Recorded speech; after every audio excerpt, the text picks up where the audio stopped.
Need to move money into your SoFi checking, savings, or invest account? You have several fast and easy options. Welcome back to Guide with Samuel. The most common way is an external bank transfer.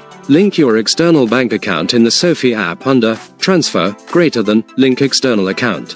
Once linked, which takes 1 to 2 days via micro deposit verification, you can push money from that bank to SoFi.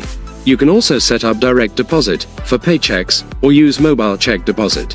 For instant funding when opening an account, you can use a debit card. My crucial pro tip: initiate transfers from the SoFi side. Pull, not your old bank, push.